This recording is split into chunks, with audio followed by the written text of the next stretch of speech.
Hey guys, how are you today? Quick rant before we dive into today's chaos. As some of you might have noticed, YouTube's algorithm has decided I'm not special anymore. Shocking, I know. So now if you don't like, comment, or do a little backflip in the algorithm's honor, this video might just vanish into the void, never to be seen again. Seriously though, even a hi or "this is wild" in the comments helps way more than you think. It tells YouTube, hey, people actually like this channel. Maybe don't hide it from everyone. That can really help push my videos out to a wider audience, not just to my subscribers.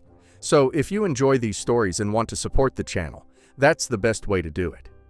Now grab a drink, get comfy, and enjoy the drama. You won't want to miss this one. Hey, so I've been going through a rough patch with my family recently. I have turned 18 last week, and my dad unfortunately thought it was the right time to kick me out. Now, my own mother passed away when I was 3 years old in an unfortunate accident. Since then, my dad has had a long list of girlfriends and failed relationships. Even as a kid, I'd literally never see him without a woman in the house. I had a nanny to look after me during the day when my dad would be at work, and whenever he would come back, his girlfriend at the time would be with him. He cut ties with my mother's family after her passing because he didn't see the point of keeping in touch with them. And I assumed they didn't want to remind her of the tragedy, so they didn't claim my custody to be able to visit me either. So, growing up, it was just me and my dad. But he never seemed very interested in being a father to me, and mostly spent his time either working or hanging with his girlfriend, whoever it happened to be. At the time, I tried really hard to get along with him as a kid, but I never received any love and affection from him, and he just did the bare minimum for me. So I gradually learned to expect nothing at all. And that was my childhood, lonely and kind of sad, but thankfully I still had my grandfather to keep me company. Occasionally he'd visit me often, and was pretty much the only family that I had. Unfortunately, he couldn't take me in because my father didn't want to give up my custody for some reason. And my father is just cold, but never cruel towards me. At least not when I was a kid, so I don't think my grandfather had enough legal reasons to try and take me away either. Sometimes he'd visit me. At other times I'd go to him. But my father made sure very carefully that I didn't end up spending more than maybe 3 or 4 days at his place in case I wanted to stay over for a while. My visits to my grandfather were regulated by my dad, and I still don't know why he was so finicky about it. But I don't know that for whatever reason my father wasn't willing to give up my custody. And even though he treated me coldly, he still wanted to keep me around, and it still doesn't make sense to me. As I got older, I began to rebel because I wanted to spend more time at my grandfather's place, as compared to my father. Obviously, it was because my grandfather showed me more love and affection, and actually seemed to care about me beyond just the basics. But my father wasn't willing to let me. And even when I brought up how my grandfather treated me infinitely better than he did, my father would still say that at the end of the day, he's my dad, and whatever he says goes. My grandfather tried to get my dad to treat me like his own kid several times, but nothing ever changed. Neither did he let me move out and live with my grandpa, and so even in my teens I had to continue living with my father. That was pretty much the worst phase of our relationship, and things only got worse after he met my current mother, Veronica, 28F. Veronica used to be our neighbor's niece who'd been living with our neighbor until her company was able to provide her with proper accommodation.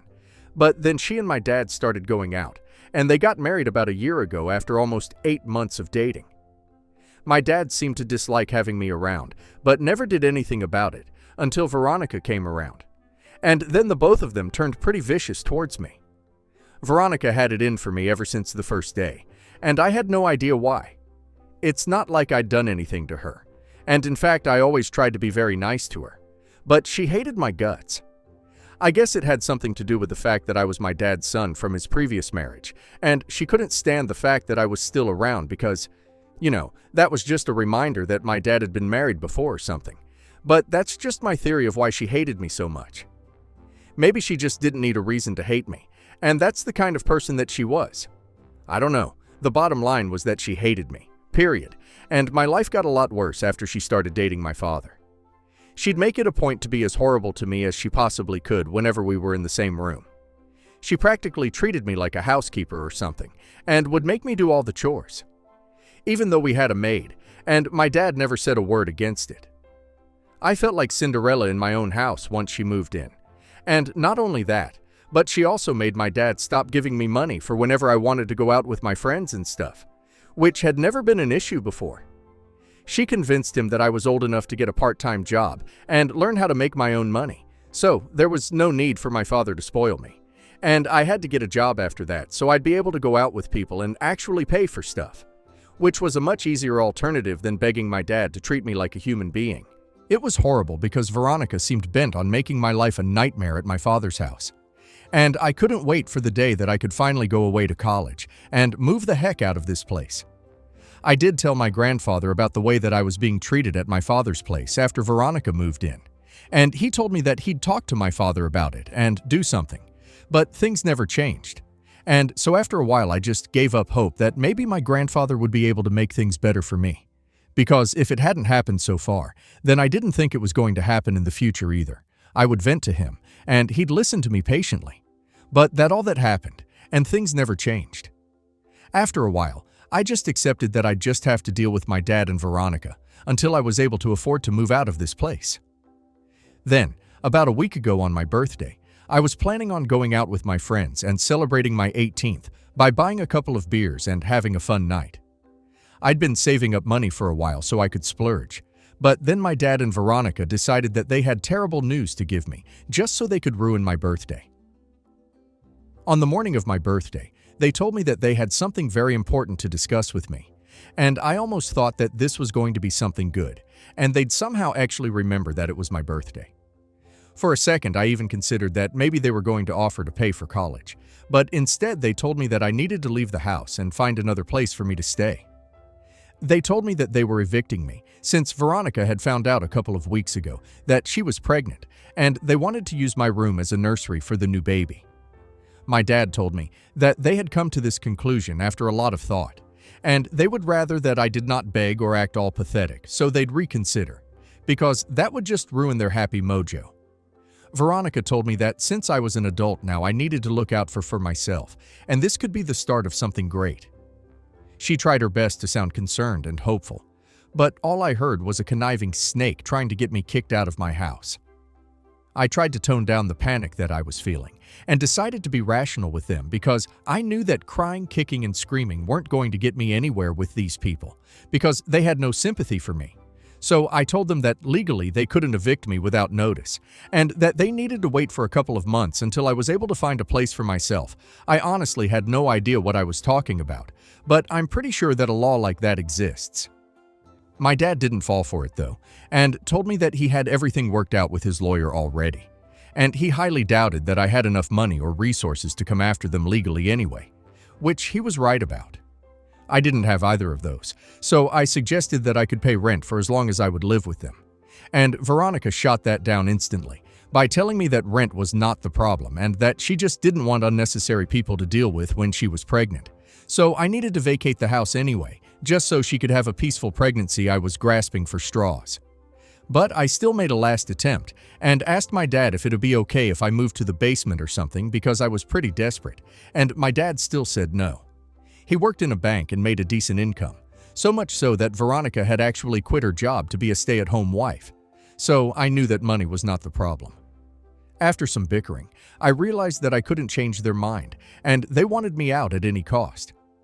Now that I was an adult, they could kick me out without any legal repercussions, and I couldn't even do anything about it, so I accepted defeat and went up to my room to pack my things and leave.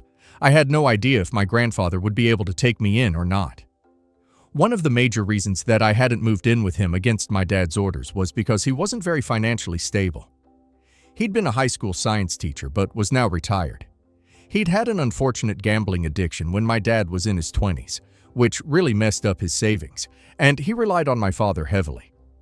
He could barely even support himself, so I had no idea how he'd be able to support me as well. And that's why I hadn't moved with him earlier, but now I had no other choice. To be fair, it wasn't like my grandfather was starving or something. He lived modestly, and I could get used to it, but I didn't want to push him into a corner. So without thinking much, I headed over to my grandfather's place, and once I was there, I told him what my father had said. For about a year now, I'd been trying not to worry about this, but somewhere deep down I'd known that this day would come. I also had to worry about how I would pay for college, because I was supposed to start in the fall, and that was just a couple of months away.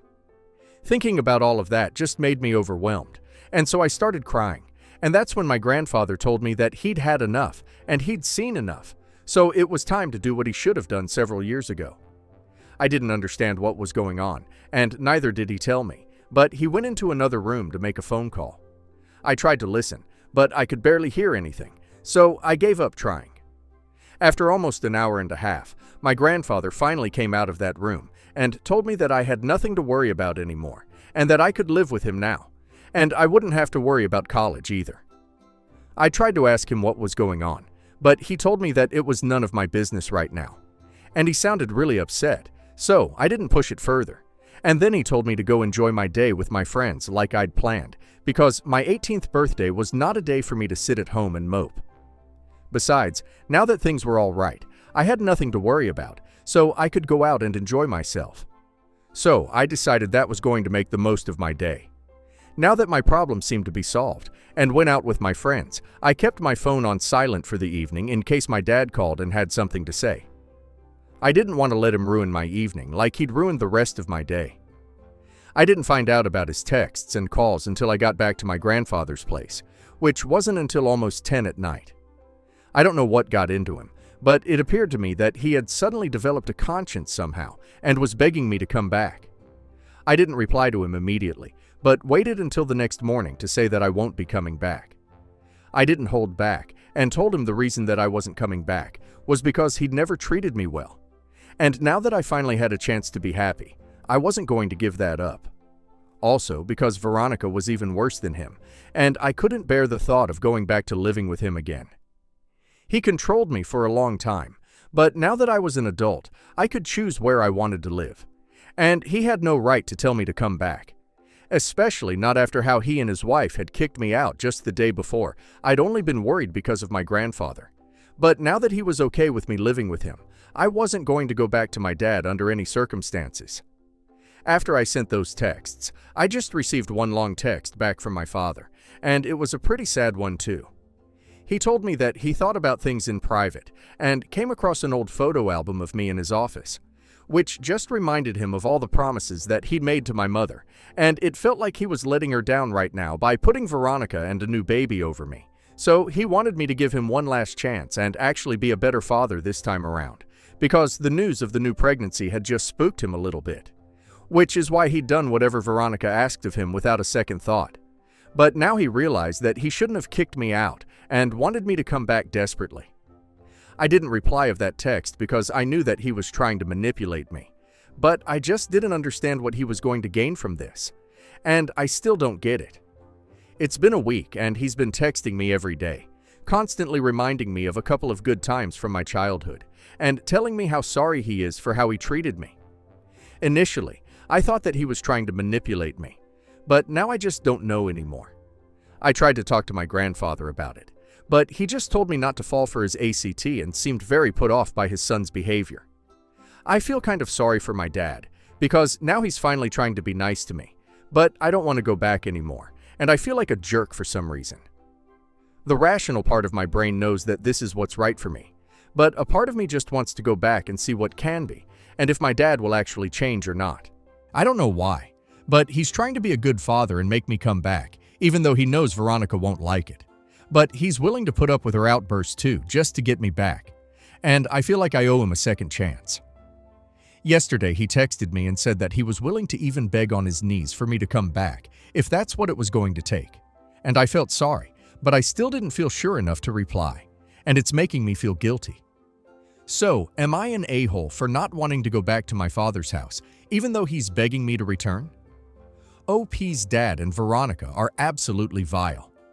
Kicking OP out on his 18th birthday to make room for a baby is cruel enough, but learning that they were literally living off money from OP's late mother's family while treating OP like garbage is beyond disgusting.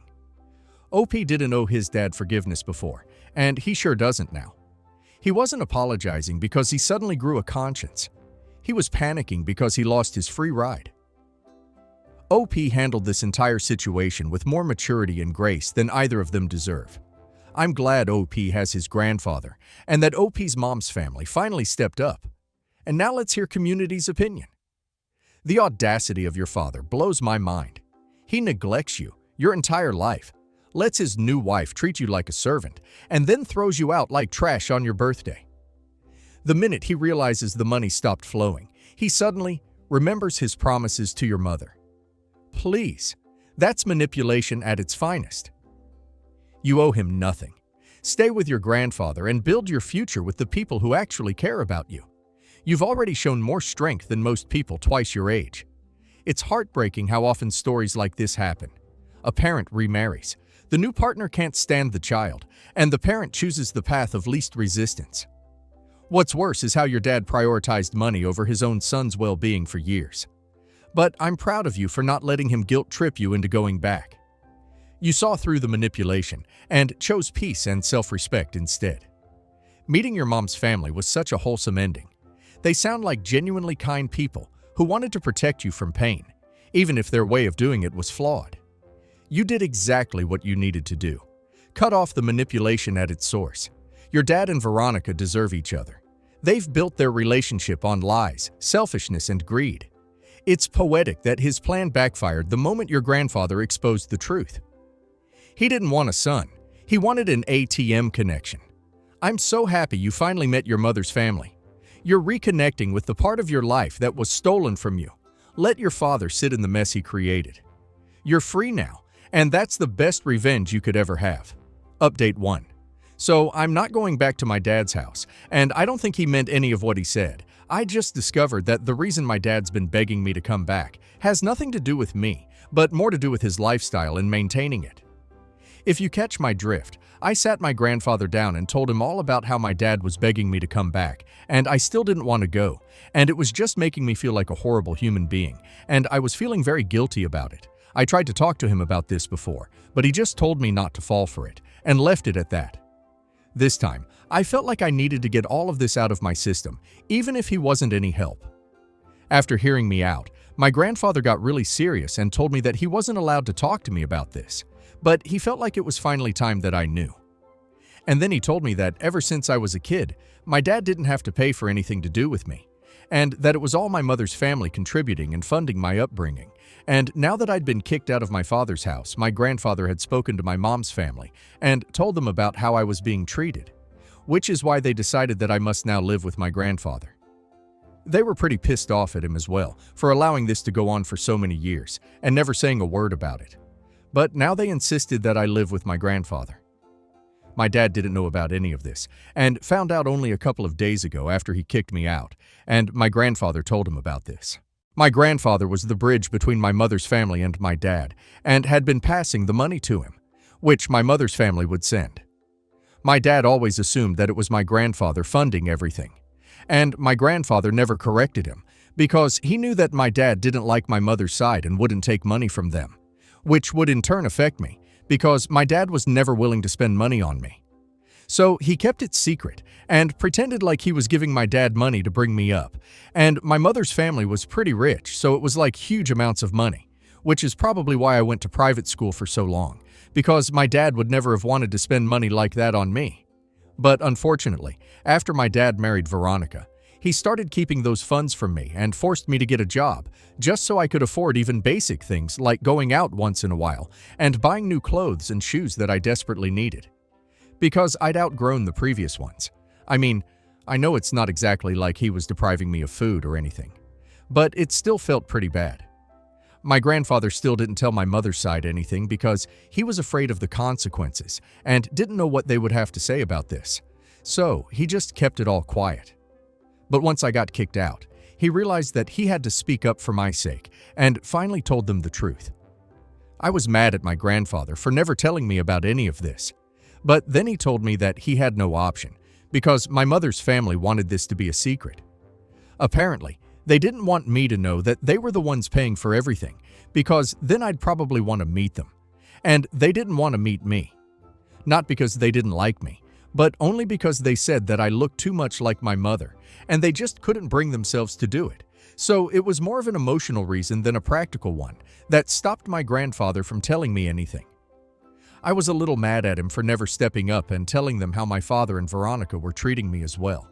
But he said that he was afraid that if he spoke up about it, my mother's family would intervene and have me taken away from them, and then he'd never get to see me again. It was an irrational fear, but he was still afraid of it. We talked things out, and I have to admit I'm still trying to process a lot of it, but at least I know the truth now, and I'm definitely not going to fall for my dad's manipulation, because he's only trying to get me back, so my mother's family will continue sending him the money, and he can use it for his benefit. I knew that his new avatar was too good to be true anyway, so I'm not too upset about any of this. Update 2. I blocked my father after learning the truth about why he was so desperate to get me back. It's been a couple of days since then, and since he can't contact me, he started using Veronica's number to text me, and even she called me to let me know that I was being horrible to my father. I didn't have her number saved, so I accidentally answered the call. As soon as I heard her voice on the other end, I wanted to hang up, but curiosity got the better of me, and I stayed while she pretended like she was crying, and told me through mock sobs that my dad was really upset, and she couldn't see him like this, especially in her condition, like she had a disease or something. I told her that I wasn't interested in speaking to her, and so she handed over the phone to my dad, who was about to say something. But I cut him off and said that he could drop his little act now because I knew the truth and I wasn't going to fall for it. He said that he didn't know what I was talking about, so I told him that maybe my mother's family could explain better, and then hung up and blocked Veronica's number as well. It was pretty satisfying to hand it back to them, and my grandfather thinks that I dealt with it well. In other news, I spoke to my grandfather and I told him that I really wanted to meet my mother's family, even though I knew that they didn't want me to meet them because it was hard for them to see me. But I just had to see these people and thank them for everything that they did for me. It was a little difficult, but my grandfather finally managed to convince them to fly down here and meet me for the first time. I have seen pictures of my mother's family, her parents and her older brother, but I guess meeting them is going to be very different. I don't know what to expect, and there's still a couple of days to go before I have to go see them. But I'm excited, and I know that no matter what, they're going to love me. And even though this is my first time ever seeing them in person, I know that I'll love them too. Update 3. Hey, so I'm coming back from my first meeting with my mother's family, and I'm happy to say that it went well. My grandfather was there with me every step of the way, and I'm glad for it because I was pretty nervous. My other grandparents also were lovely people, and my uncle was actually just the same person as I am, but just a lot older. All of us cried a little when we saw each other, which was pretty awkward for the other guests at the restaurant to see. But we didn't care. We were just so happy to meet each other, and once we got over for the emotional part of the meeting, they started asking me about my life and interests, and I told them everything, and they actually seemed to be interested and cared about me. They also told me that I didn't need to worry about my college fund because they had it all planned out, but I forgotten to mention it to my grandfather, and that was a huge relief as well. We had a great time overall, and we're going to meet a couple more times before they fly back home next week. They've promised me that we're going to meet every month, and they'll either have me fly out to them or they'll come to me, but we definitely will catch up every month, and I'm really happy about it.